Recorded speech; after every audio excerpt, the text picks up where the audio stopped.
राधे राधे महाराज जी। महाराज जी, आप कह रहे हैं कि आप कहीं विधायक हैं। महाराज जी कह रहे हैं कि हम अपनी तरफ से जो भी जितना भी बनता है उतना कर पाते हैं, बट फिर भी सबको खुश नहीं कर पाते हैं महाराज। नहीं कर पाओगे, भगवान नहीं कर पाए खुश, तो आप क्या कर पाओगे? है भगवान के अयोध्या का ही धोबी कैसे कैसी बात कर रहा था, नहीं कर रहा था।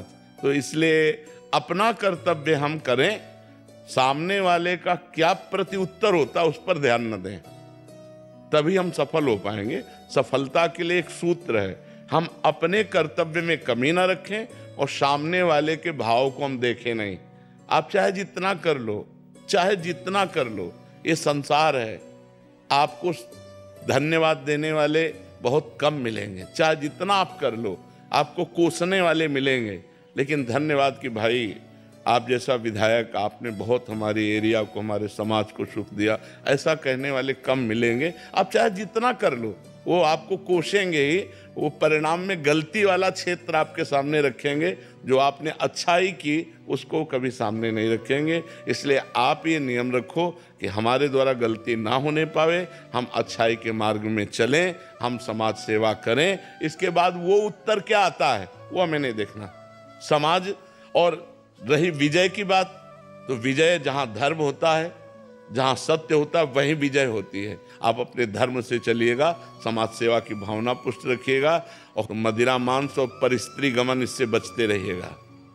मदिरा मत पीजिएगा और मांस मत खाइएगा और परिस्त्री गमन मत कीजिएगा और धर्म से चलिएगा। विजय ही विजय है। और भी आगे पद हैं। भगवान जब, जैसे भगवान पिता हैं, जैसे पिता ने 100 रुपया दिया और आपने ठीक से उसको खर्चा कर दिया तो 1000 देने की बात आ गई। 1000 तो फिर 1 लाख, फिर 1 लाख तो फिर आगे कि हमारा लड़का समर्थ है। ऐसे हम भगवान के बच्चे हैं, भगवान ने विधायक बनाया और बढ़िया निर्वाह करो तो आगे समाज सेवा के बड़े बड़े पद हैं, भगवान उनको दे देंगे। तो आप धर्म पूर्वक चलिए, सामने वाला क्या कहता है इस पर ध्यान मत दीजिए। जाति से लोग देखते हैं और बड़ा जाति भेदभाव इतना है, उनके कुछ उससे फर्क नहीं पड़ने वाला है। वो 2-4 लोग होते हैं जो आप व्यवहार करते हैं, वो ऐसा नहीं कि समाज उसको देखता नहीं है। जो 2-4 लोग ऐसे होते हैं जो मलिन स्वभाव के होते हैं, वो नहीं मानने वाले। और ये हम आपको बताएं, हम सब एक जाति के हैं, सच्ची बात मानो। हम एक ही बाप के बेटा हैं, अलग अलग घर बन गए, उन्हीं को जाति कह दिया गया। नहीं, हम एक ही परमात्मा के संतान हैं। आप सच्चाई से समझो, पंचभूत एक हैं कि नहीं?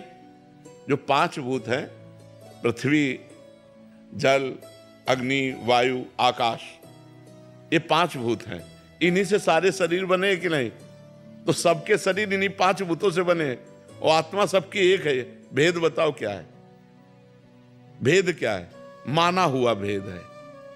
जैसे बड़ा भाई छोटे भाई से पैर छुआ रहा है, एक मर्यादा है। नहीं, एक ही पिता की दोनों संतान, वो पूज्य और वो अपूज्य, ऐसा नहीं है।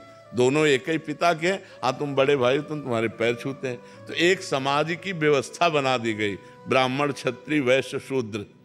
वो एक व्यवस्था व्यवहार की है, सत्य नहीं है। सत्य नहीं है। सत्य तो एक ही परमात्मा सब में है और पंचभूतों के सबके शरीर बने हुए, कोई छोटा बड़ा नहीं। अपनी अपनी जगह सब अपनी मर्यादा से रहें, अपनी सेवा सत्कार करें। वो एक ही परमात्मा विविध रूपों में है, वो एक ही परम तत्व सब रूपों में है। आप ऐसा मानकर खूब प्यार से समाज की सेवा कीजिए, आपकी उन्नति में कोई बाधा नहीं पहुंचा सकता, यदि आप धर्म से और सत्य से चलेंगे तो।